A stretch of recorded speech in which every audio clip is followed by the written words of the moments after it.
Oke, shalom semuanya.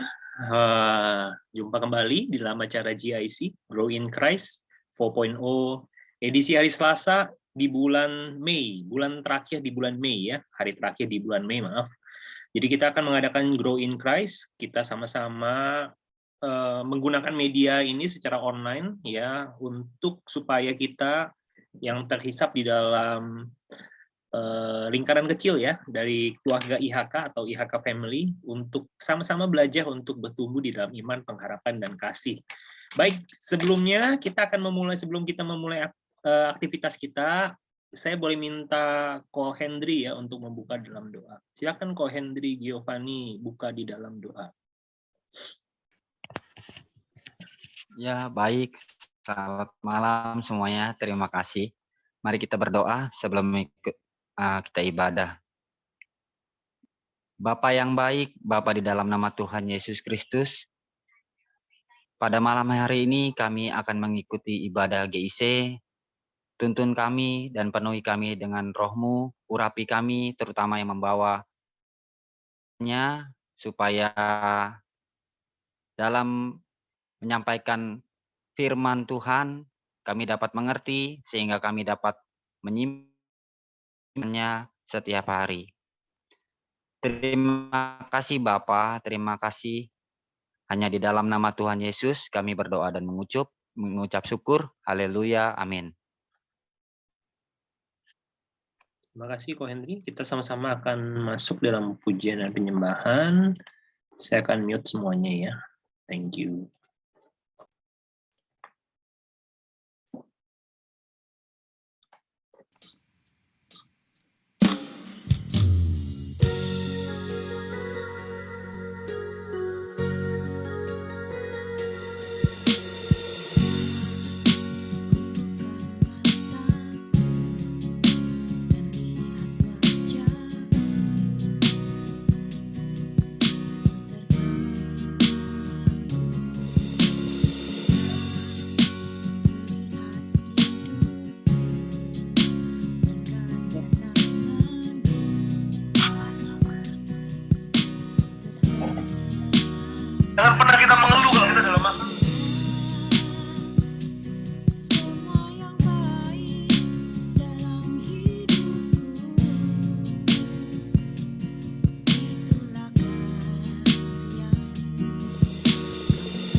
Jadi kita akan masuk dalam pemberitaan firman. Mari saya minta Kok Santo. Ya, silakan.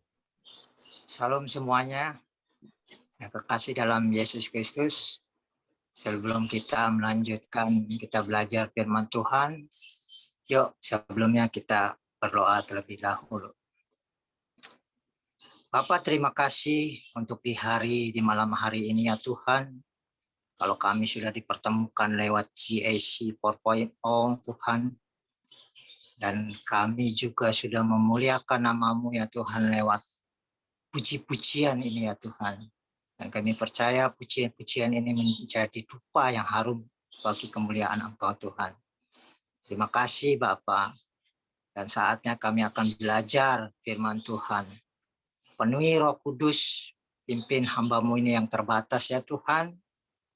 Dan buka telinga kami untuk mendengar firman Tuhan.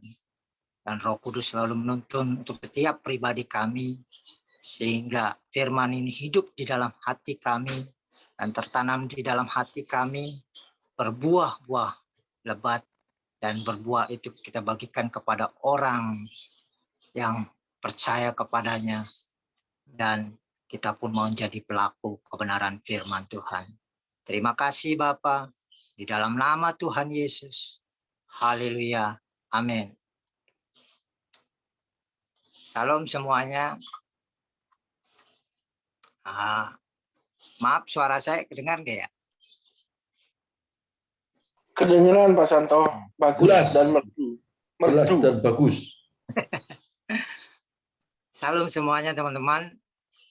Kalau kita belajar firman Tuhan, edisi topik sekarang ini tentang manusia yang seri kedua. Kalau sebelumnya minggu yang lalu kita sudah belajar tentang manusia pertama yang dibawakan hambanya Ibu Gembala. Dan kali ini topiknya yang tentang berseri manusia yang kedua.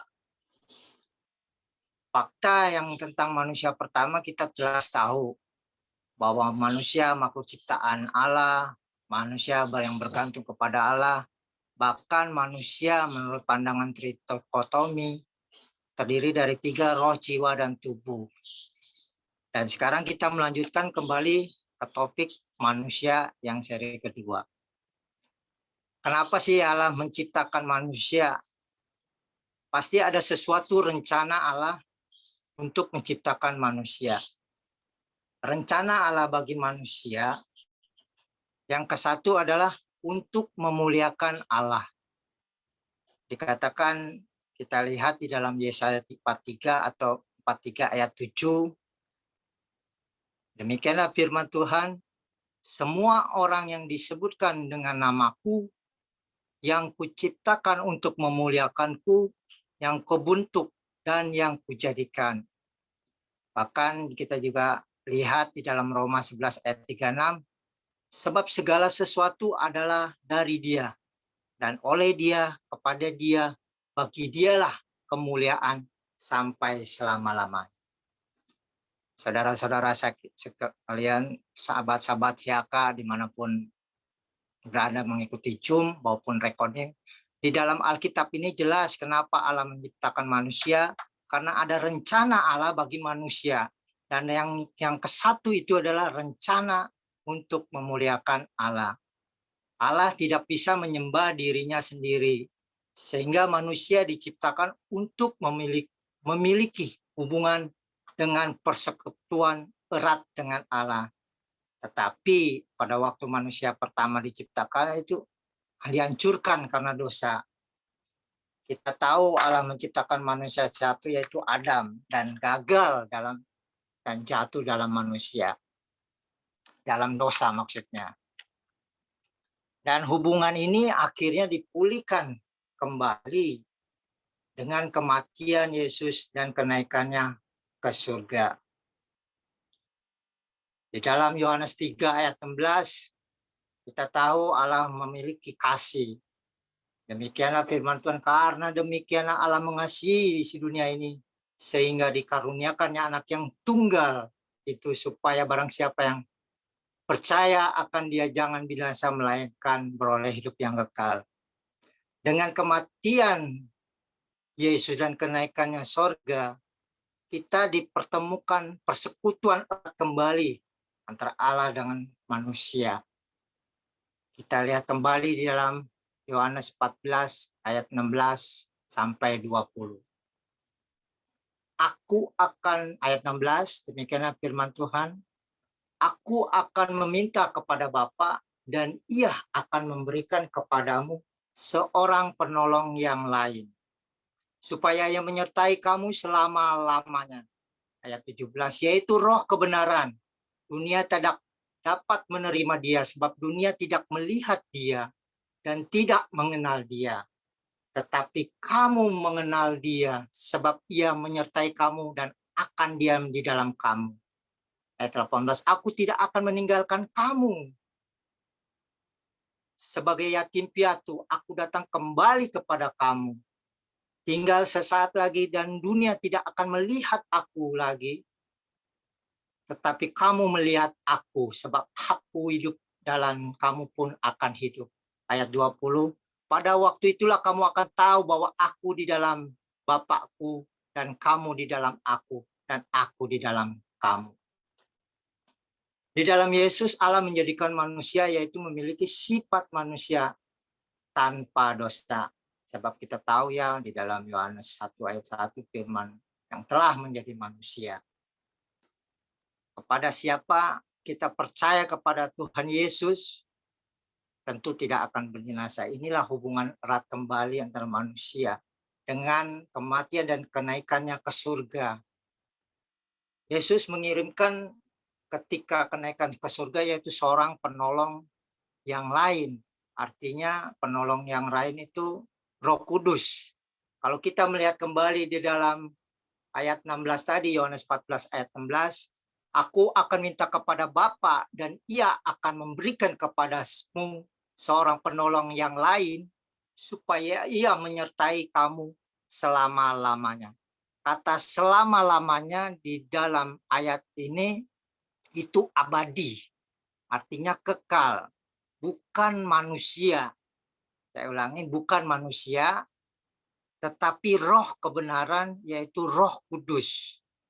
Roh kebenaran, Roh Kudus sifatnya kekal dan abadi. Dan ini yang kita miliki kepada orang yang percaya kepada Tuhan Yesus. Kita lanjutkan. Kenapa rencana Allah bagi manusia?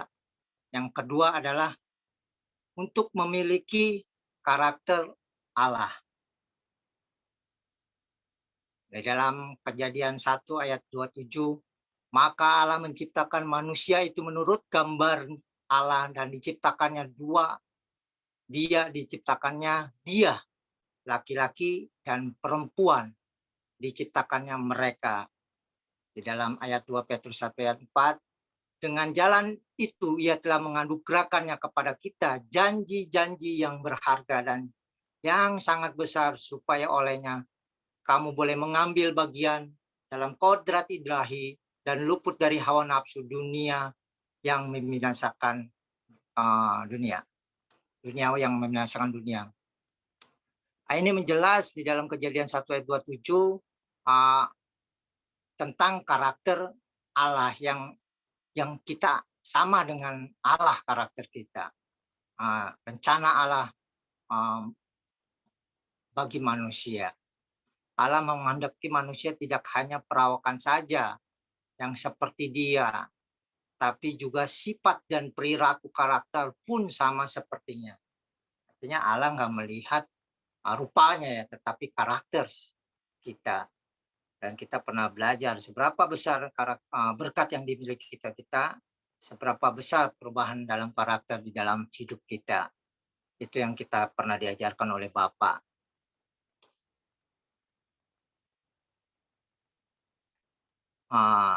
Rencana Allah bagi manusia yang ketiga adalah, kita lanjutkan kembali, untuk memerintah dan semesta, alam semesta. Dominion mandate. Dominion mandate itu maksudnya mandat kuasa Allah. Artinya mandat kuasa Allah. Yuk kita lihat di dalam Kejadian 1 ayat 26. Saya bacakan aja.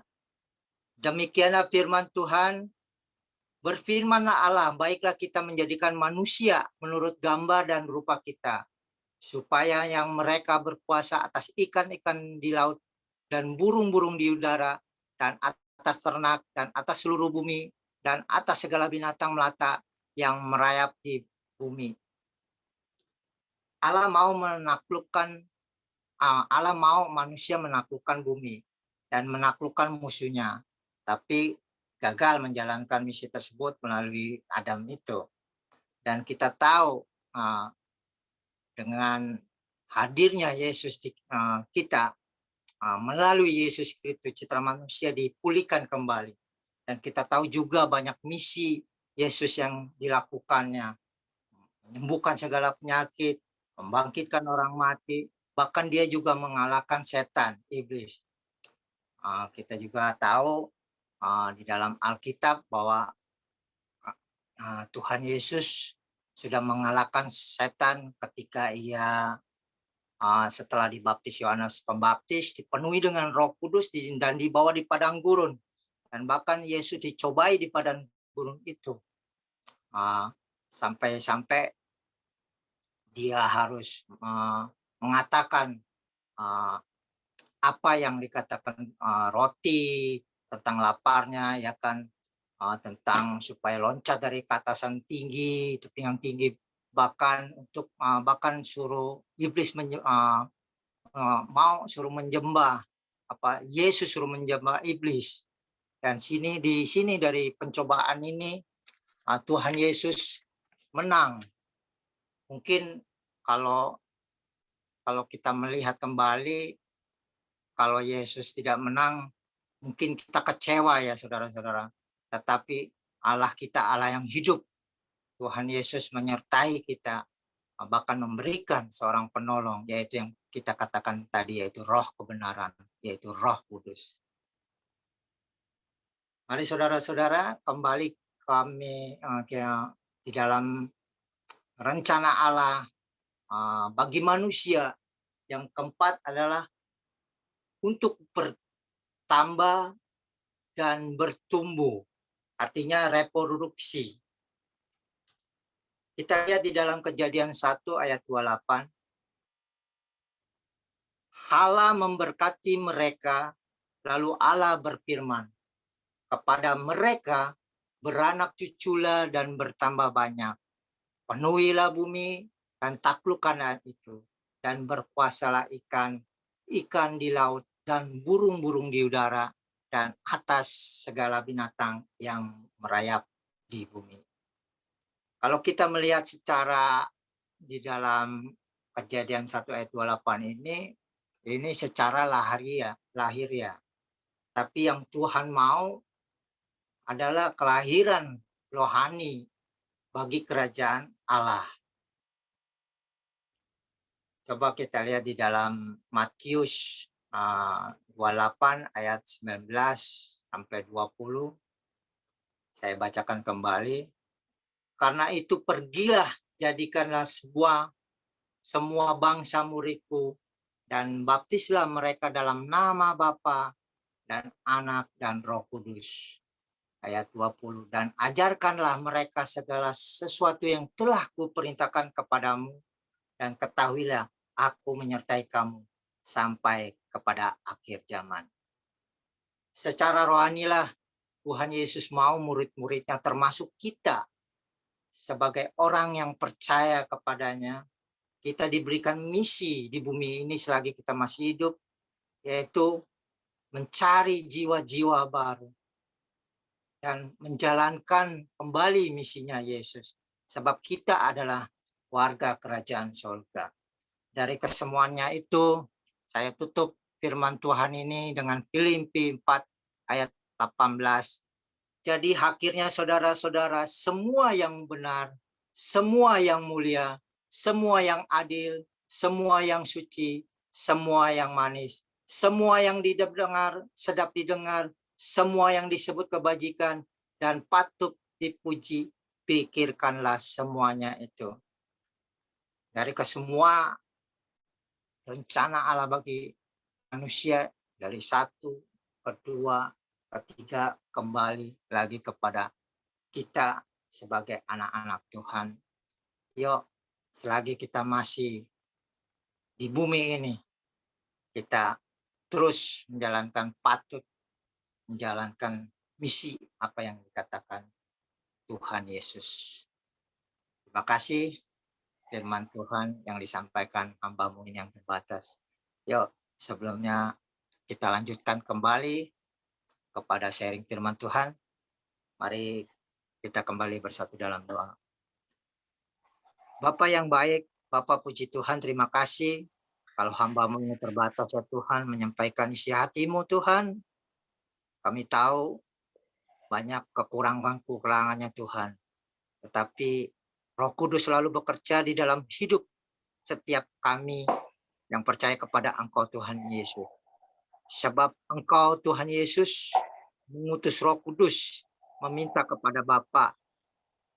Dengan melalui Roh Kudus kami diberikan kekuatan, hikmat, dan penghiburan kemampuan kami di masa-masa sekarang ini ya Tuhan. Terima kasih Roh Kudus. Dan sebelum kami mengakhiri firman Tuhan ini juga ya Tuhan, dari akhir firman Tuhan ini kami melanjutkan kembali ya Tuhan akan sharing-sharing firman ini, sehingga kami bisa bertumbuh di dalam iman kami, dan kami percaya Tuhan Yesus itu baik Tuhan. Terima kasih Bapa, di dalam nama Tuhan Yesus. Haleluya. Amin. Kembali saya pada Amin, amin, amin. Amin ya Tuhan. Terima kasih Pak Santo yang sudah menjadi penyambung lidah untuk firman Tuhan. Indah sekali ya, Pak Santo juga menambahkan 1-2 hal yang luar biasa. Bapak Ibu, memang tujuan kita belajar ini supaya kita tahu seperti apa sih hidup kita itu, gitu kan? Karena banyak orang, terutama hari-hari ini, yang sepertinya mereka nggak bingung, tapi dari tingkah lakunya itu mereka nggak tahu tujuan mereka dilahirkan itu apa. Mereka hidup, bekerja, kaya raya, diberkati Tuhan, luar biasa, tapi bingung. Oleh karena itu, makanya kita belajar hari ini. Nah, tentunya kita masih bersyukur karena kita semua yang sekarang ini masih sehat, diberkati Tuhan dengan nafas kehidupan itu, yang mesti mempelajari dengan sungguh-sungguh supaya semuanya itu masih bisa kita perbaiki kalau memang kita masih ada beberapa kelemahan dan kekurangan yang perlu kita tambal sulam gitu ya.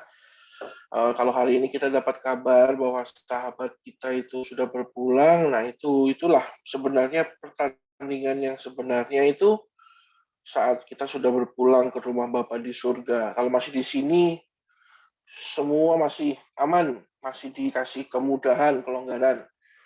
Ya, nah, jadi semua mari kita belajar hari ini. Yang pertama bahwa Tuhan itu mau kita memuliakan Tuhan dengan hidup kita. Oleh karena itu yang kedua, kita harus punya karakter Allah. Nah, kalau kita sudah punya karakter Allah, baru kita bisa berkuasa atas alam semesta. Nah, selesai kita berkuasa atas alam semesta, baru kita bertambah dan bertumbuh. Nah, itu kan. Jadi jangan hanya jumlahnya saja yang bertambah, tapi juga bersama-sama bergandengan tangan menumbuhkan iman, percaya, terutama IHK ya, iman, harap, kasih. Nah, Bapak Ibu semua belajar dari sini, mari kita sekarang ini ladies first ya. Coba kita tanya dulu kepada para ladies, bagaimana pemahaman ataupun mungkin ada yang mau ditanyakan kepada kita semua. Nanti kita sharing bersama-sama ya. Mungkin yang pertama ini ada Bu Iva nih. Bu Iva bagaimana Bu Iva? Apakah ada yang mau di-sharingkan terutama mengenai kehendak Allah dalam hidup kita, Bu Iva? Lanjut dulu, Pak. Lanjut ya, baik. Puji Tuhan. Ini ada juga Bugem. Habis Bugem, Putri. Bugem, ada yang mau ditambahkan nggak, Bugem?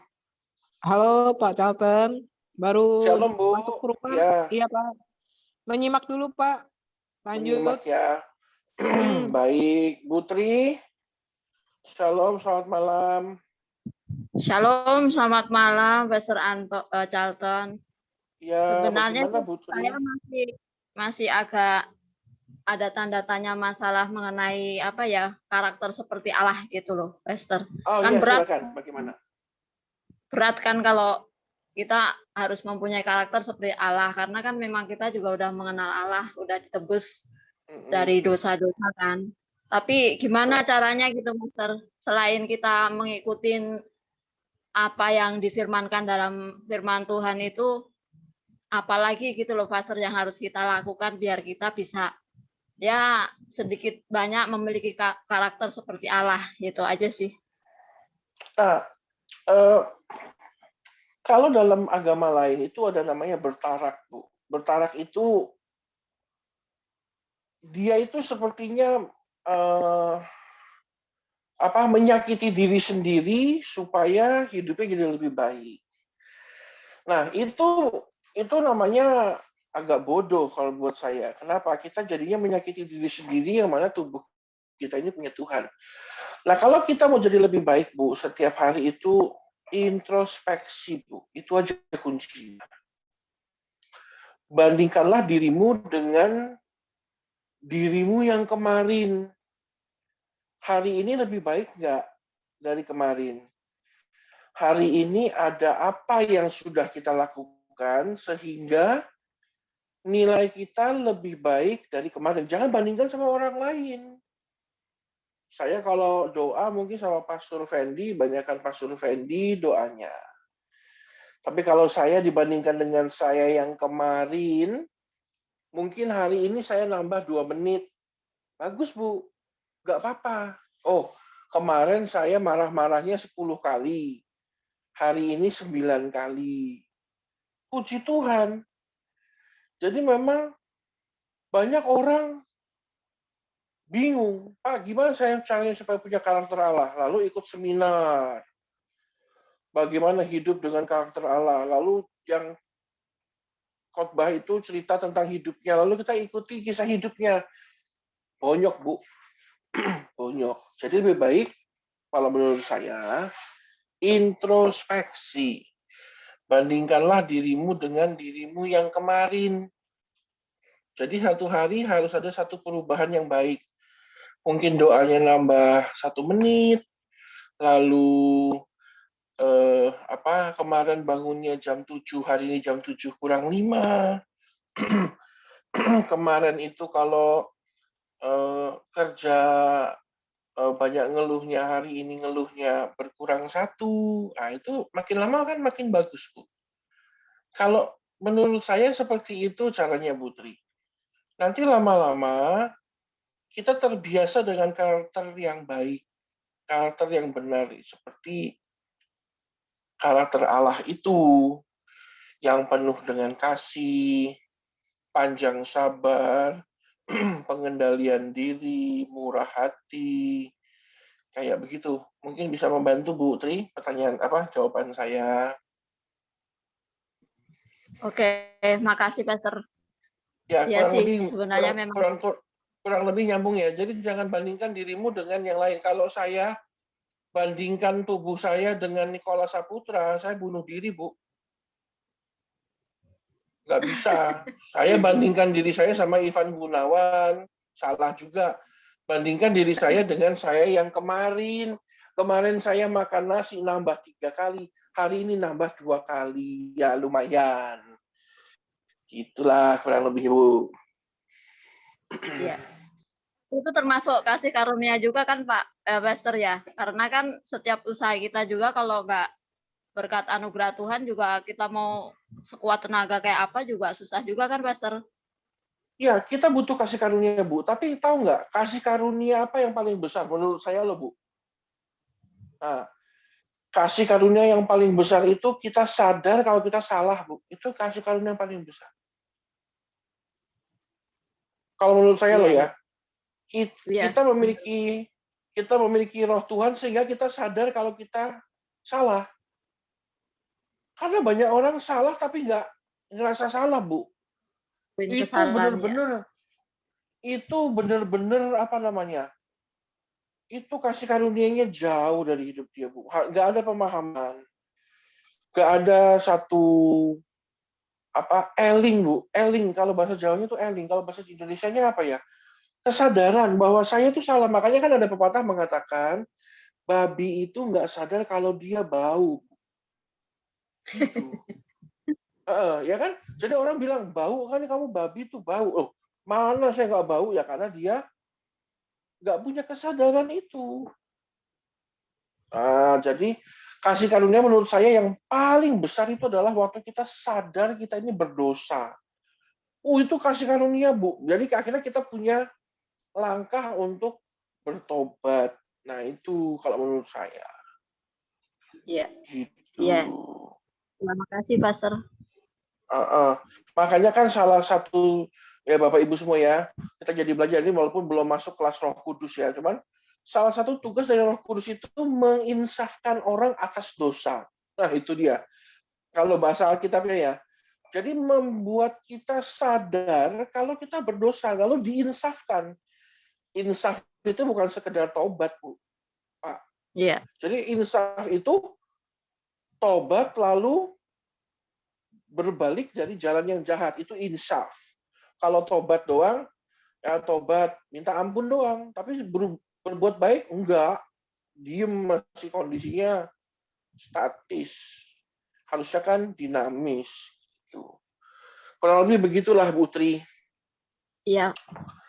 Terima kasih Kita banyak, Mas. saling menguatkan ya, Bu Tri. Iya. Ya, Bapak Ibu semua, kemanapun kita pergi, tugasnya kita itu bukan jadi hakim, bukan jadi juri. Jadi tugasnya kita itu ingatkan kepada teman-teman kita yang lain, rencana Tuhan atas hidupmu itu apa. Kita sadarkan mereka. Itu kasih karunia yang paling besar. Nah, ini ada orang baru stok lama ini. Citabi. Shalom Citabi. Mungkin bisa ditampilkanlah wajahnya supaya kita semua ingat lagi mukanya Citabi kayak apa. Oh ya, malah ngechat ini. Shalom, lalu minta maaf. Ya Bu, dimaafkan. Ya mungkin saya lagi pakai Mayo Brace. Aduh, saya itu agak kudet ini, kurang update. Apa itu ya? Mungkin alat ini ya, gigi ya. Ya, oke lah Bu Tabi. Pokoknya terus ditunggu. Oh ya, alat gigi ya Bu. Ditunggu kehadirannya di gereja mulai minggu depan. Awal bulan Juni kita akan mulai 2 kali ibadah. Jadi ditunggu kehadirannya Citabi di gereja. COVID sudah kita taklukkan, Bu. Pokoknya mari kita saling bersama-sama ibadah. Ya, oke. Ini ada juga Pastor Daniel yang ada di Bandung. Shalom, Pastor Daniel. Boleh dong kita dikasih sedikit pencerahan nih. Shalom, Ko. Shalom. Kita hari ini. Ya. Shalom. Ya. Ini saya lagi ada pertemuan sambil nyimak. Halo. Oke, semoga pertemuan sukses ya. Iya, Ko. Terima kasih. Nanti kalau selesai saya nyusul nanti nyambung. Iya, nanti saya nyambung. Yang lain dulu aja, Ko. Oke, Tuhan berkati. Iya, salam buat yang lain ya. Baik, Ko, baik. Ya, ini ada juga. Oke, Tuhan berkati. Ini ada Pak Henry Giovanni. Bagaimana Pak Henry? Menyangkut tema kita nih, Pak Henry. Rencana Allah. Ya, shalom semuanya. Pastor Tartan, semuanya. Saya mungkin ini ya, saya Ya, mungkin yang di shalom nomor Pak. Bagaimana? saya mungkin yang di nomor 2 nih Pak, sama nih karakter nih. Ya, karakter Allah lagi. Iya, Ya, jadi ya.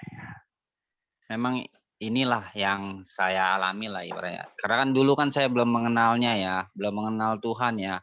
Jadi karena belum mengenal Tuhan, jadi saya ibaratnya gimana ya? Dengan kemampuan saya sendiri lah. Ibaratnya dengan kemampuan saya sendiri, dengan pengetahuan saya sendiri. Jadi saya berpikir bahwa apa yang saya lakukan itu selalu benar, selalu paling pinter, selalu yang paling ngerti, gitulah dengan pengertian yang lama ya. Jadi semenjak saya kenal Tuhan tahun 2021 itu juga termasuk kasih karunia, mungkin itu mukjizat terbesar sih ya dalam hidup saya itu adalah mengenal Tuhan ya. Jadi saya mulai mau baca Alkitab. Nah dari baca Alkitab itu jadi saya makin paham. Ternyata saya ini paling bego loh dari ternyata saya baru nyadar ternyata saya ini paling bego, wah ini kayaknya hidup saya kacau nih.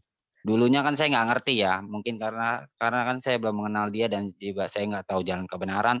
Mungkin yang saya tahu ya bahwa hidup harus begini sesuai dengan pikiran saya, tapi kan ternyata itu jauh berbanding terbalik sama apa ya yang saya pikirkan. Dari sekian banyak kelemahan saya, banyak kekurangan saya. Mungkin kalau sekarang ini baru kelebihan saya cuma bisa berdoa aja nih di GIC. Kalau yang lainnya semua kurang dah, nggak ada ya. Jadi cuma bisa berdoa. Saya juga cerita sama Pastor Fendi juga, wah saya banyak kekurangan Pastor. Ternyata saya selama ini saya banyak salahnya loh. Dalam hal kejujuran, dalam hal apa, dalam hal sombong. Mungkin waktu awal-awal saya di GIC juga saya merasa paling pintar. Tapi semakin lama semakin saya, maksudnya bukan di GIC, di IHK maksudnya. Jadi saya merasa paling pintar lah ibaratnya. Oh ini mah, ini ngomong doang ini. Jadi pikiran-pikiran itu ada lah. Namanya kan kita belum mengenal dia, belum tahu jalannya. Jadi kita merasa dulunya bagaimana ya mungkin jalan hidupnya, jadi saya merasa lebih pintar lah daripada yang lain. Tapi semakin lama semakin saya paham, wah ternyata saya ini bodoh loh. Mungkin paling bodoh di di IHK atau apalah ibaratnya saya jadi semakin paham. Saya akhirnya ya itulah saya putuskan ya Tuhan saya mau menyerahkan diri saya mau belajar. Tuntun saya mungkin ya sekarang pelan-pelan lah udah bisa berdoa juga udah termasuk mukjizat pelan-pelan lah karena kalau saya pikirin sih sekarang kalau umpamanya seandainya saya tentang ini ya tentang karakter yang seperti Allah kalau dengan kekuatan saya sendiri pasti nggak bisa. Jadi saya perlu tuntunan Roh Kudus biar Roh Kudus saja nanti yang tuntun saya mana yang harus bisa saya lakukan mana yang nggak bisa saya bisa lakukan maksudnya mana yang nggak boleh saya lakukan mana yang saya lakukan karena gini ya saya juga ngerasain nih semenjak ikut Tuhan saya jadi kayak ada ini ya kayak gimana ya mungkin itu Roh Kudus juga jadi kalau melakukan kesalahan itu seperti ada sesuatu kalau dulu mungkin nyaman sekarang itu enggak kayak ada Roh Tuhan itu gimana ya jadi saya ngerasa oh Tuhan saya minta maaf saya nggak mau ngelakuin lagi jadi artinya saya baru paham sekarang bahwa kita ikut Tuhan itu bukan berarti kita nggak bisa berdosa lagi bisa cuman bedanya itu apa dosa yang kita lakukan itu kita kayak ngerasa kita wah kayaknya gue salah nih hidup gue nih kayak nggak bener nih gue harus minta maaf sama Tuhan kalau dulu kan udah bodo amat dah mau apa kayak jalan terus seperti saya baca juga di Mazmur Daud itu roh Tuhan saya ada di di bawah di liang kubur engkau ada saya ada di mana itu seperti isi hati Daud ya saya ngerasain juga seperti itu yang sekarang saya rasakan sih itu aja sih paling maaf kata kalau ada kekurangan saya terima kasih semuanya. Baik Pak Hendri, memang kalau kita bandingkan diri kita dengan Tuhan itu nggak akan ada istilahnya perasaan sombong itu nggak ada. Kenapa kita ya paling bodohnya bodoh ya kita. Gitu ya semoga Pak Hendy juga terus kuat dalam Tuhan dan juga bisa terus menguatkan teman-teman yang lain untuk bisa terus belajar bersama-sama. Mungkin Pak Henry, ada pertanyaan? Mungkin Pak Henry? Boleh ya, Pastor? Boleh, Pak. Ya, mungkin pertanyaannya, mungkin yang ini ya, saya agak di karakter sih, maksudnya yang di nomor 2 ini. Nah, seperti yang tadi ditanyakan sama Mbak Ibu Tri ya. Maksud saya gini ya, tentu saya ngerti lah maksudnya Bu Tri bertanya itu, seperti halnya saya juga mau bertanya. Tentu menjadi pribadi karakter Allah itu kan kita udah tahu Allah itu bagaimana gitu maksudnya. Tentu sulit ya sebagai diri kita pribadi yang dulunya orang berdosa lah ibaratnya gitu. Itu kalau dengan kekuatan kita sendiri kan pasti tidak mungkin bisa maksud saya. Apakah tentu kan dari Roh Kudus ya. Nah, justru saya takutnya gini loh. Saya juga kemarin agak mikir juga nih. Tapi ini belum tentang dosa ya, tapi saya nggak apa-apa lah boleh tanya ya. Maksudnya yang mendukakan Roh Kudus itu seperti apa ya Pastor Telton? Karena saya ngerasa ya, dahulu saya kan bukan juga termasuk agama Kristen ya. Jadi kan saya mungkin dulu ada salah kata atau apa berkata tentang Roh Kudus atau apa kan itu juga termasuk. Saya juga mikirin jadinya ke situ. Contohnya yang seperti yang kayak bilang kemarin itu Pastor, kayak contohnya bahasa roh itu ya kan. Dahulu itu saya berpikir nih orang ngomong apa ini, ngomong setan atau ini maaf ya, saya ngomong apa adanya, saya mau cerita apa adanya. Karena kan tentu kan saya juga nggak ngerti dahulunya begitu. Ibaratnya saya mau bertanya apa adanya. Kalau seperti yang tadi Pak Henry contohkan, ini ngomong setan atau apa itu wajar Pak, wajar. Firman Tuhan dalam Yohanes mengatakan dunia tidak akan mengenal kamu karena kamu itu, maksudnya dunia nggak akan kenal kita karena kita ini milik Tuhan, gitu. Jadi kita yang orang dunia itu nggak akan ngerti Pak yang namanya bahasa roh. Jadinya kita akan bukan menghina itu sebenarnya Pak, itu kayak bingung. Tapi yang paling parah Pak, itu kalau kita menghujat Roh Kudus, itu namanya dosa yang nggak bisa diampuni. Menghujat dalam pengertian kita ngatai, maki-maki Roh Kudus karena kita nggak percaya dengan kuasanya. Oh itu dosa yang nggak diampuni Pak. Kalau kita murtad nih ya, murtad terus tidak percaya Tuhan, lalu balik lagi itu masih ada kemungkinan Tuhan mengampuni dosa kita. Tapi kalau kita menghujat Roh Kudus, nah itu udah Pak, udah harga mati itu, nggak bisa. Jadi memang harus kita hati-hati, jangan sampai dalam tingkah laku kita itu kita menghina dan menghujat Roh Kudus. Tidak hanya dengan ucapan Pak, tapi juga dengan tingkah laku kita. Kita doa, minta tolong Tuhan, minta pertolongan Tuhan, tetapi kita malah di belakang itu masih minta malah ngatai Tuhan lah, Tuhan nggak sanggup lah. Apa itu Roh Kudus? Roh Kudus itu apa? Udah itu bahaya Pak. Jadi janganlah kita menghujat Roh Kudus. Gitu Pak Henry. Baik, tapi ini bukan soal karakter Allah ini nanti soal hamartologi itu. Iya. Hanya itu sih, cuman ini aja ngeganjel aja biar paham aja, Pastor. Baik ya, Pak Santo walaupun dia menyampaikan firman, apa mungkin ada yang mau ditambahkan atau mau ditanyakan, Pak Santo? Iya. Sebelum saya serahkan kepada Pastor Fendi. Saya sangat senang tentang apa yang dalam penjabaran. Pak Santo. Ya, saya sangat senang ya dalam penjabaran yang dimana tentang karakter ya. Mungkin memang sulit ya Tapi kembali lagi kita sebagai anak-anak Tuhan memang sulit. Saya pun dulu saya mengalaminya ya, soalnya kita percaya Tuhan Yesus yang tadinya saya sifatnya marah-marah. Mungkin istri saya yang pendamping saya selama 26 tahun itu tahulah karakter saya dari perubahan-perubahan. Itu proses memang. Tetapi kembali lagi kita tahu di dalam Yohanes 14 ayat 16 kan tadi sudah dikatakan bahwa Roh Kudus menyertai kita selama-lamanya. Ini kata selama-lamanya inilah yang membuat yang bagi kita bahwa selama-lamanya itu artinya sifatnya itu kan tidak artinya kekal, maksudnya abadi. Jadi istilah menurut saya yang apa yang dikatakan Pak Paulus Eko, jadi untuk merubah karakter itu ya itu setiap hari dia harus diisi dengan firman Tuhan. Dan saya pun belajar mengikuti apa yang dia arahkan hamba-hambanya, yaitu belajar firman Tuhan. Itu aja sih kalau tentang karakter. Dan satu lagi ada yang teman saya sharing pernah mengatakan begini Pak Charlton.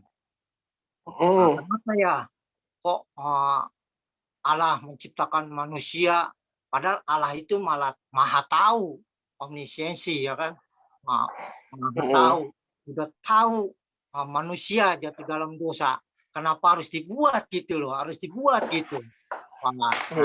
Kita tanya dari tangan Tuhan, dari manusia karena diciptakan. Saya udah mulai mengerti semuanya dengan penjabaran ini. Tetapi mungkin ada tambahan lain tentang yang tadi saya katakan gitu, yang manusia kenapa tetap dipertahankan gitu ya? Iya, kenapa mempertahankan gitu loh? Kalau ini sebenarnya udah kita jabarkan dari kemarin-kemarin yang disampaikan Ibu Gembala, itu supaya dia mengerti gitu loh, maksudnya simpelnya gitu.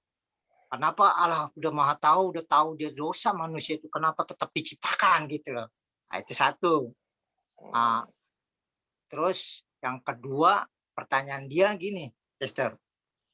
Ketika Tuhan Yesus disalibkan, mati dan dikuburkan yaitu di dalam goa, kenapa Maria itu pada saat itu datang kunjungi 4 hari ya setelah dikuburkannya itu, kenapa enggak 1 hari atau 2 hari atau 3 hari? Itu aja sih pertanyaan saya sih, gitu aja. Oke. Penjelasannya mungkin Pak Charlton yang bisa ini langsung. Ya, coba saya jawab ya. Nanti mungkin Pak Survendi sama Pak Paulus Eko, Pak Gem bisa tambahkan. Yang pertama Pak, kita minggu lalu sudah bahas bahwa waktu Roh Kudus itu pneuma itu, atau dalam kitab Ayub itu yatsar ya, nafas kehidupan itu dimasukkan, itu kan Roh Kudus sendiri masuk Pak. Nah, sehingga tubuh kita yang soma ini atau bangkai ini itu jadi punya jiwa. Nah, dalam jiwa itu ada yang namanya hati nurani. Dalam hati nurani itu muncul satu namanya kesadaran atau conscience. Ya, conscience itu hati nurani. Dalam hati nurani itu Pak ada yang namanya kehendak bebas. Nah, ya, Tuhan mau gimana pun kita bahasnya, Tuhan itu kasih Pak Santo. Kalau Pak Santo itu punya kasih ya. Pak Santo itu manusia yang memiliki kasih. Kalau Allah itu bukan memiliki kasih, Allah itu kasih. Sehingga terjadi 2 hal Pak. Waktu dia ciptakan manusia, dia sadar dalam rentang waktunya dia manusia ini bakal kurang ajar. Kasihnya itu menguasai pemikirannya dia. Sehingga yang pertama, dia sangat menghormati kehendak bebas manusia, Pak. Dia sangat menghormati.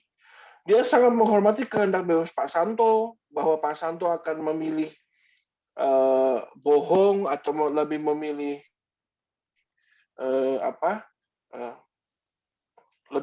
pokoknya lebih memilih berbuat dosa daripada taat sama dia. Dia menghormati itu. Kenapa? Dia sadar bahwa ada banyak aspek yang membuat Bapak ambil keputusan itu. membuat manusia berbuat dosa. Banyak aspeknya, godaan iblis, godaan sekitar. Tetapi karena dia punya kasih, dia hormati itu, dan akhirnya apa? Kasihnya itu yang membuat dia tidak menghancurkan kita, Pak. Ya. Nah, jadi kasihnya itu yang menghalangi kekuatannya dan kehebatannya untuk meremukkan kita. Gitu. Nah, kita perlu bersyukur, Pak, bahwa Tuhan itu adalah kasih. Sehingga yang pertama tadi sudah saya jelaskan, dia menghormati kehendak bebas manusia. Lalu yang kedua, dia nggak menghancurkan kita, malah dia turun ke dunia untuk menebus kita. Itulah kita jadi ngerti bahwa Tuhan kita itu memang hatinya itu benar-benar kasih. Dia itu nggak ada lagi karakter lain. Ya, semoga ini bisa ngejawab ya, Pak. Jadi jangan sampai kita menyia-nyiakan kasih Allah. Nah, yang kedua pertanyaan tentang Maria. Kenapa waktu Yesus mati di dalam goa yang dipinjamkan oleh Yusuf Arimatea itu, kok Maria nggak kunjungi di hari pertama? Nah, Pak, kematian Tuhan Yesus itu hari itu trending topik, Pak. Trending topik di Twitter, Koran Kompas, soal pembaruan di Israel sana. Jadi, itu menjadi satu trending topik yang luar biasa. Nah, masalahnya, kematian Tuhan Yesus itu ada banyak versinya, Pak. Jadi banyak rumornya, banyak gosipnya, terutama ini dianggap pemberontak, dianggap ekstremis, dianggap radikal. Jadi ketakutan, Pak. Kalau Bapak baca Kisah Para Rasul, itu para rasul akhirnya kumpul di loteng atas, itu ketakutan, kunci pintu, Pak. Nah, begitu juga dengan Maria. Maria Magdalena itu, kenapa nggak kunjungi Yesus di hari keempat? Tunggu suasana cooling down. Cooling down dulu. Supaya masalahnya ini beres. Dan kayaknya memang seperti itulah keadaan waktu itu. Nah, hal ini nggak menyangkut kepada spiritual. Ini nggak menyangkut kepada bagaimana firman Tuhan ini, tapi menyangkut kondisi zaman, Pak. Nah, kondisi zaman itu, kematian Yesus itu banyak gonjang-ganjingnya. Jadi daripada Maria ketangkep, lebih baik dia cooling down dulu. Nah, kalau Bapak perhatikan, waktu Maria ke kubur Yesus, itu penjaga Romawi nggak ada, Pak. Karena waktu kuburnya itu terbuka, penjaga Romawi lihat, kok mayatnya nggak ada, ngabur, Pak. Jadi memang Maria tunggu 4 hari, suasana sudah cooling down, prajurit Romawi juga udah banyak perginya, nah baru dia kunjungi. Gitu ya, Pak Santo. Oke, makasih Pastor penjelasannya. Tuhan Yesus memberkati. Ya, Tuhan berkati. Jadi Bapak Ibu memang mempelajari tentang firman Tuhan. Sangat penting untuk kita berpikir dari sudut pandangnya Tuhan berpikir, terutama juga perhatikanlah perkembangan zaman. Nah, gitu ya. Oke, Pak Surfendi, ini sudah jam berapa ini? Jam 8:30. Mungkin bisa diambil alih. Puji Tuhan. Oke, terima kasih Pastor Charlton. Sebelum saya menyerahkan ke hambanya, terima kasih juga buat Kosanto ya yang sudah men-sharingkan hari ini, luar biasa, sangat diberkati. Jadi kita hari ini belajar tentang purpose ya, tujuan. Kenapa diciptakan manusia? Banyak orang bertanya, sebenarnya apa sih tujuan hidup gitu ya? Pernah ya pasti selentingan kita pernah berpikir, buat apa sih saya hidup di dunia ini gitu. Jadi pertanyaan itu harusnya pernah terbersit di dalam pikiran kita masing-masing gitu. Baik kita masa kecil, ataupun kita mungkin lagi bengong, kita lagi ada masalah atau apapun, pasti pertanyaan itu pernah terbersit. Nah, jadi teman-teman di sini kita semua sama-sama belajar, nggak ada yang lebih pintar, nggak ada yang lebih bodoh. Tadi seperti kok Henry ngomong ya, jadi kita di sini semua sama, kita sama-sama belajar kok. Ya, seperti saya hari ini juga mengupdate kembali knowledge saya, ternyata Tuhan itu menciptakan manusia bukan iseng ya. Jadi sekali lagi, Anda diciptakan bukan karena Tuhan nganggur atau Tuhan iseng. Tuhan punya rencana. Tuhan menempatkan Anda di keluarga Anda bukan sebuah kesalahan ya. Walaupun orang banyak bilang, kenapa saya harus keluar atau dilahirkan di keluarga seperti ini ya, mungkin di keluarga broken, papa mama saya nggak sayang saya atau apapun lah, mungkin kita banyak bisa menyalahkan keadaan orang tua kita. Tapi satu hal saya belajar bahwa Tuhan tidak pernah gagal, Tuhan tidak pernah salah merancangkan Anda. Anda dirancang dengan sebuah spesifikasi tujuan, sama seperti handphone Apple ya, diciptakan penciptanya itu memang untuk sebuah tujuan gitu. Jadi Anda bersyukur kita hari ini sama-sama belajar tentang tujuan penciptaan kita. Ya, yang pertama tadi Kosanto bilang untuk memuliakan Tuhan, itu penting banget ya. Jadi in the end kenapa kita dipersiapkan sama-sama untuk menjadi penyembah ya, karena posisi penyembah kita tahu dulu siapa yang menjadi penyembah, tetapi sepertiga dari pasukan malaikat yang penyembahnya itu semua membelot ya. Mereka mencoba mengkudeta Tuhan, tetapi mereka gagal, akhirnya mereka dibuang. Kita tahu mereka menjadi ya seperti sekarang gitu ya, jadi penggoda ya. Tapi Tuhan menciptakan manusia itu untuk menggantikan. Jadi someday teman-teman ya, mungkin ada beberapa yang tanya juga, ke gereja kenapa ya setiap kali masuk gedung gereja selalu ada pujian penyembahan. Hey, itu sebenarnya latihan buat kita. Ya, sebenarnya di gereja itu kenapa sih ada pujian dan penyembahan? Ya mau di gereja apapun, teman-teman mungkin pasti menyadari ya. Mungkin ada yang bertanya ya sampai sekarang ini ya, buat apa sih? Nggak penting banget di gereja, pujian dan penyembahan kan nggak penting gitu. Mendingan firman gitu. Ya banyak yang gitu ya. Dulu saya begitu soalnya. Ternyata saya menemukan satu fakta yang menarik, teman-teman. Jadi kita dipersiapkan. Jadi apa yang dilakukan di bumi itu sebenarnya rehearsal ya. Jadi kayak seperti persiapan ya. Jadi sebuah latihan. Nanti di sorga ngapain kita kerjanya? Ya, kita kerjanya hanya menyembah Tuhan. Ya, hanya menenangkan hati Tuhan. Tidak ada lain, tidak bukan, kita hanya menyembah Tuhan. Wah, bosen dong. Enggak membosankan, teman-teman. Nanti satu saat teman-teman kalau merasakan atmosfer surga, teman-teman merasakan hadirat Tuhan, tidak ada hal lain yang teman-teman mau kerjakan selain menyembah Tuhan. Ya, jadi itu bagian yang penting sih. Ya, kemudian tadi salah satunya untuk memiliki karakter Allah. Ya, tadi benar ditanya-tanyain juga, itu menarik memang. Saya mau nanggepin dikit ya, tadi ada lagu bagus banget, sedikit demi sedikit ya. Bagi teman-teman mungkin bertanya, wah saya susah banget ya, saya untuk berubah susah banget, saya ada kebiasaan buruk pastor, saya masih tukang marah-marah, saya masih suka bohong, saya masih suka mencuri, saya masih melakukan hal-hal yang tidak berkenan sama Roh Kudus. Gimana? Apakah Roh Kudus atau Tuhan masih berkenan sama saya? Tuhan mengerti kapasitas kalian atau kita masing-masing. Dia tahu kelemahan kita, dia tahu kelebihan kita. Maka diperlukan sebuah hal yang namanya keinginan, kemauan. Itu dulu yang penting gitu, hati kita mau atau tidak. Percuma kita ngomong banyak-banyak, tetapi kalau kita tidak mau. Betul nggak? Bukan soal bisa atau tidak bisa berubah loh. Coba teman-teman coba berpikir deh.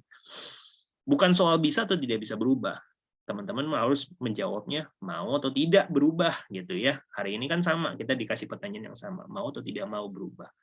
Yang pasti kalau kita mau berubah, pasti setiap hari, setiap hal, sifat yang buruk, kita pasti bisa menguranginya. Sama seperti dari Pastor Charlton, musuh kita bukan orang lain. Musuh kita bukan yang kita harus bandingkan dengan yang lain. Musuh kita itu adalah diri kita sendiri. Bagaimana kita bisa menjadi versi yang lebih baik gitu. Kalau tadi Pastor Charlton gampang banget tuh ya, bagus banget.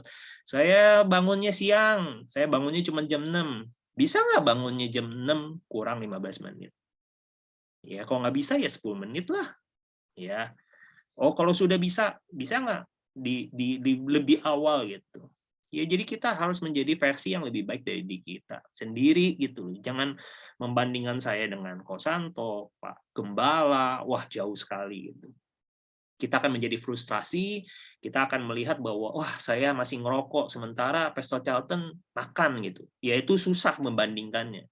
Ya. pergumulan Pastor Charlton tadi ya, nggak nambah nasi aja tuh udah pergumulan buat dia. Kalau buat Kosanto nggak masalah, ya mungkin makan sedikit udah kenyang gitu ya.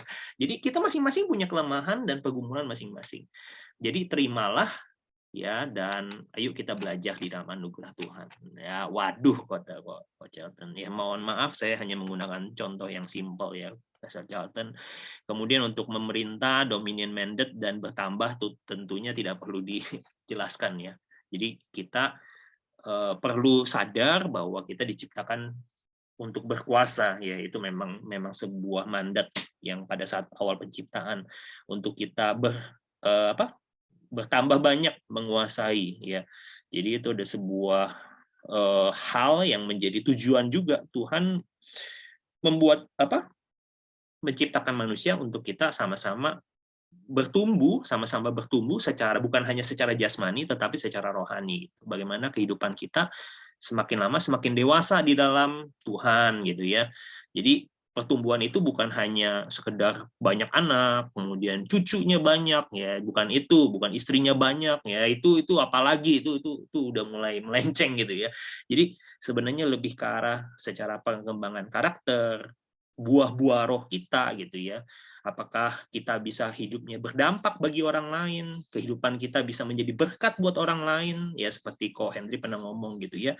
Walaupun saya pendapatannya mungkin kecil, tapi saya bisa menjadi berkat bagi banyak orang.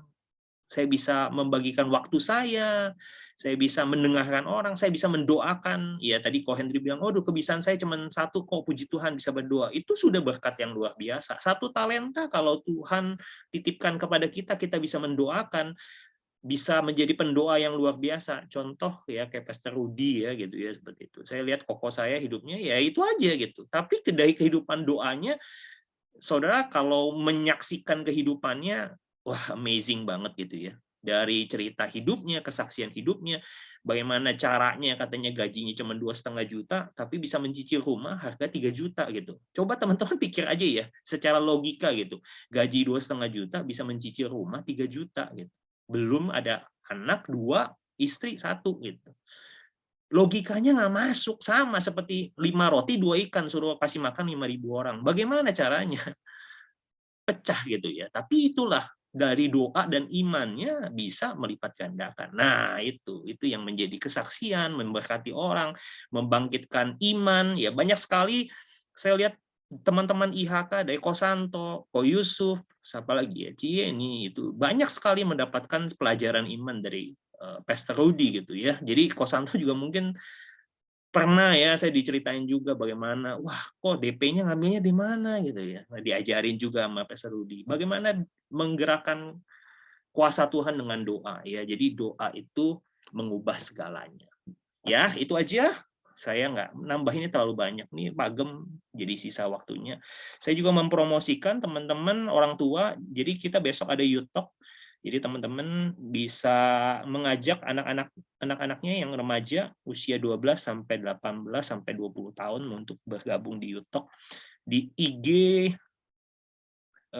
Unlimited Generation. Mungkin sambil saya siapin, mungkin Pastor Paulus bisa sambil menambahkan, saya sambil cari-cari filenya dulu. Silakan Pak Gem.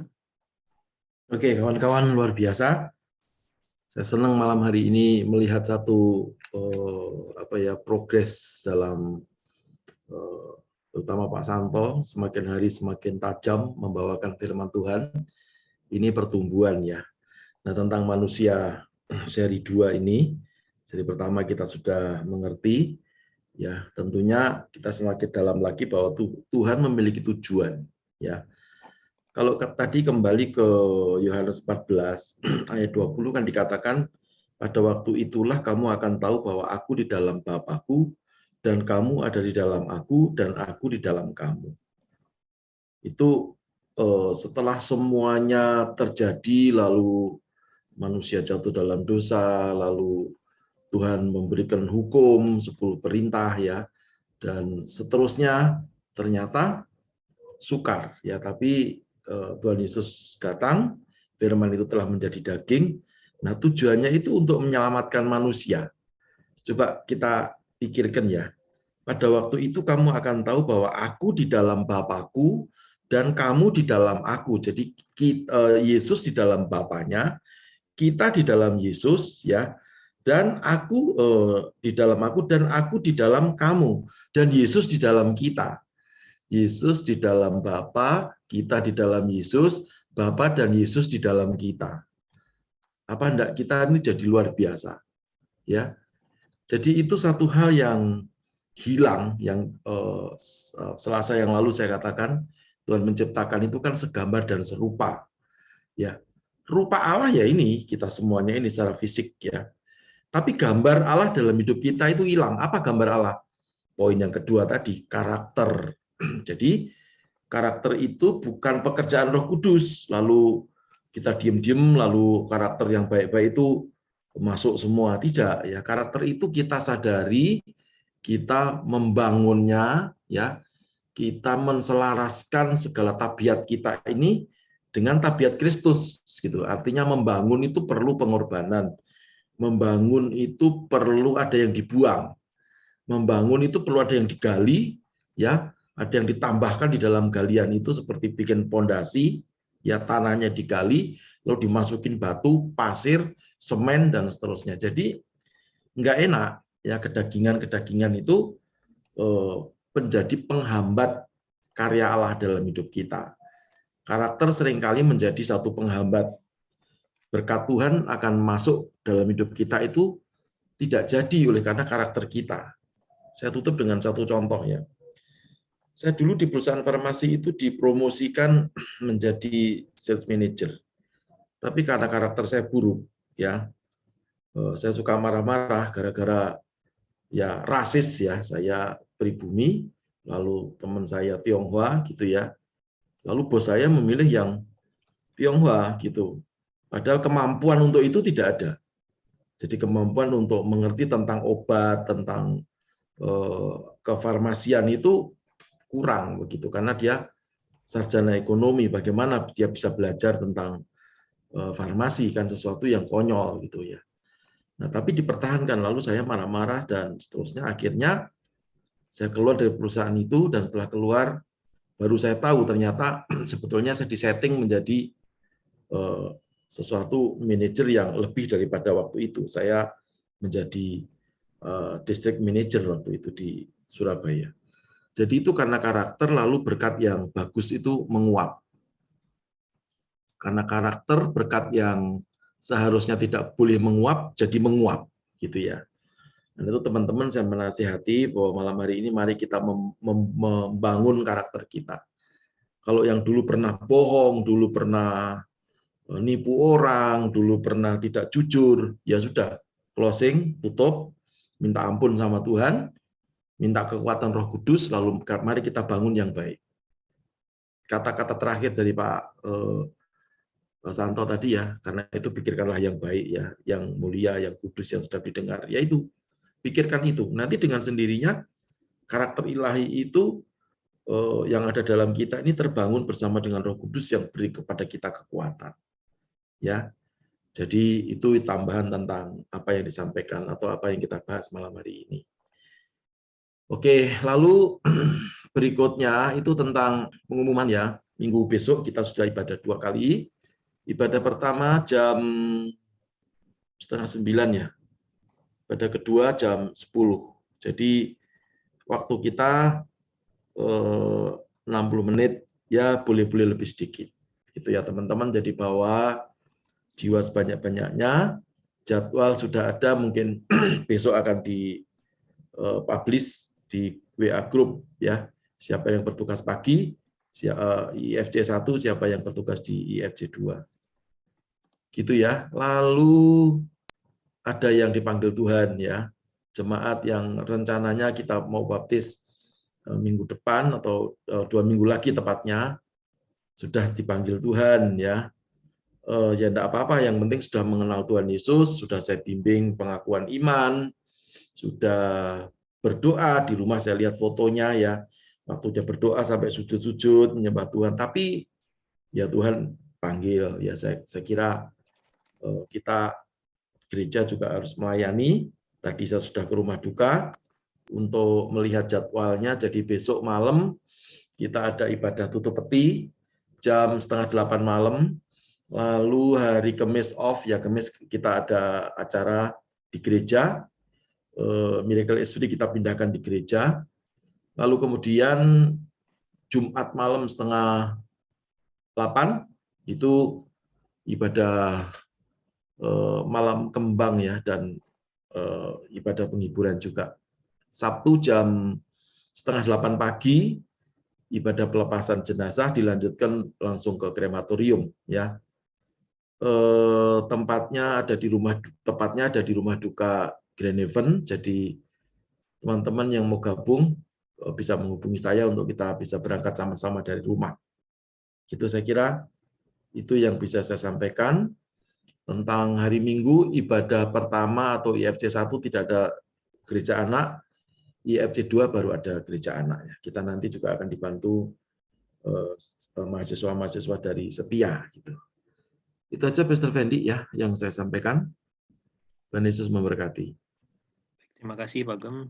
Saya nambahkan aja sedikit buat semuanya. Kita besok kebetulan saya sama Pastor Charlton dengan beberapa anak remaja, ya Keisha dan Andrew dan juga Feli, akan mengadakan Youth Talk ya untuk anak-anak muda hari Rabu tanggal 1 Juni besok jam 7 tepat melalui IG ya, IG Live ya di Unlimited Generations. Kita akan membahas tentang anger management ya, jadi tentang kemarahan, bagaimana mengelola emosi ya. Jadi buat teman-teman ya, bapak-bapak, ibu-ibu yang mungkin mau bergabung silahkan bisa bergabung, dan juga mungkin yang punya anak remaja juga boleh ikutan ya, boleh bertanya. Kita akan membahas tentang isu banyak anak-anak muda sekarang tidak bisa mengelola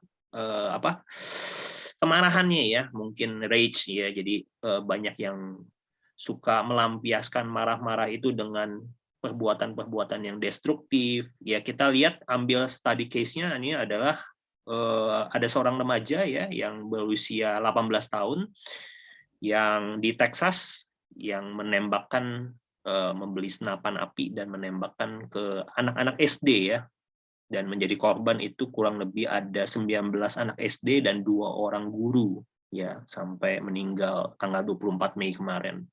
Jadi kita mengambil study case itu, kenapa anak-anak muda zaman-zaman sekarang ini, zaman-zaman yang teknologi ya, serba high-tech, mereka kurang bisa mengontrol emosi mereka. Ya, jadi kita akan bahas besok bersama dengan Pastor Charlton dan juga beberapa teman-teman remaja lainnya.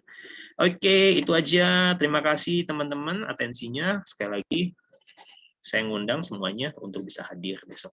Baik, kita akan sama-sama masuk di dalam doa. Saya bisa minta Ibu Gembala sudah standby? Bisa berdoa syafaat kah? Ibu Gembala masih ada? Atau masih?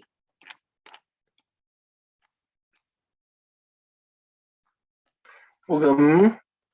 Ya. Shalom. Ya, bisa berdoa syafaat Bugem. Oke. Mari kita berdoa sama-sama. Terima kasih Tuhan untuk firman-Mu yang sudah kami dengarkan pada malam hari ini. Engkau memberkati kami semua yang hadir di sini. Biarlah Engkau memberikan pewahyuan yang lebih dalam hati kami masing-masing. Terima kasih Tuhan, berkati perkumpulan kami yang kecil ini dengan rutin untuk kami bisa saling belajar dan saling mengingatkan satu sama lain. Hanya di dalam nama Tuhan Yesus kami berdoa dan mengucap syukur. Haleluya. Amin. Amin. Silakan mungkin dilanjutkan Pak Gem untuk doa berkat. Mari kita angkat kedua tangan kita, terima doa, terima berkat yang datang daripada Tuhan Yesus Kristus. Sahabat IHK, kekasih-kekasih Tuhan yang luar biasa, Engkau biji mata Tuhan. Terimalah berkat yang melimpah-limpah dari Allah Bapa, persekutuan dan kasih sayang dari Tuhan kita Yesus Kristus, penyertaan, penghiburan, serta kuat kuasa yang datang daripada Roh Kudus, menuntun, menyertai, memberkati, juga menjadikan kita kepala, bukan jadi ekor, naik terus tidak pernah turun, mulai sekarang bahkan sampai selama-lamanya. Dalam nama Yesus, haleluya, sama-sama berkata, amin. Puji Tuhan, selamat malam. Tuhan Yesus memberkati. Tuhan memberkati. Terima kasih Sekali lagi semuanya, besok. family. Semuanya. Amin. Ya, Tuhan memberkati. oke.